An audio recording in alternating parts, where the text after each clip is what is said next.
Welcome to the Spend Wise Moms channel, your homemaking resource hub. Today I'm going to do a video on how to make baked ziti. It is very easy to make and you can personalize it the way you like it. If you don't have certain ingredients, you can just substitute with some others. The basic ingredients you need are some kind of sauce, whether it be spaghetti sauce or tomato paste with water or tomato sauce. Any one of those will work. You need some cheese. A nice Italian cheese with mozzarella in it is great. You also need some Romano or Parmesan cheese. And last, you need some ricotta cheese, but I usually just buy cottage cheese and I process it in my food processor so it's nice and smooth because you don't want chunks in this. Looking in my fridge, I noticed I had some mystery cheese that I don't know how long it's been there, so I'm going to use that and grate it. I'm going to put a little bit of cheddar cheese in it just for some flavor.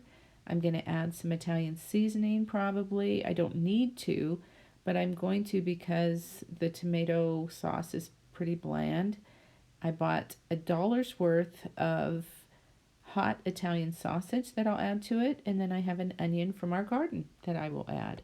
All of these ingredients are optional, but it's really nice when you make your own food to be able to make it the way you want to or use up things that need to be used.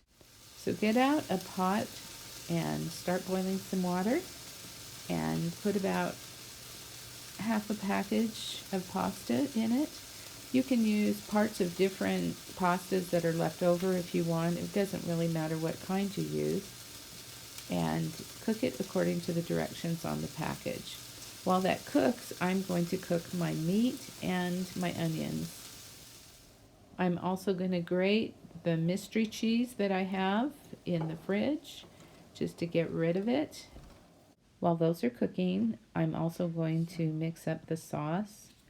I'm going to put it in the dish that I will be baking it in. First of all, I'm using my cottage cheese that I processed. It's a lot cheaper than buying ricotta. Doesn't taste quite the same, but it's pretty close. It works really well. Then I'm adding some tomato sauce because that's what I had in my cupboards. And then I'm going to mix those around before adding anything else. Because of the color of the sauce, you really don't want to use regular cottage cheese with those little curds. It just doesn't look very appetizing to eat after it's made. Then start adding your cheeses. And then if you want to add a little tiny bit of meat or onions or peppers or whatever, and then add your salt and pepper and mix it before you add the pasta.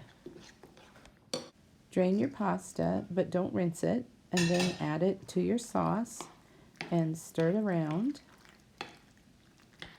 Put some leftover Italian cheese and Parmesan cheese on the top, and then put it in the oven to bake for about 15 or 20 minutes until it gets well heated and the cheeses are melted.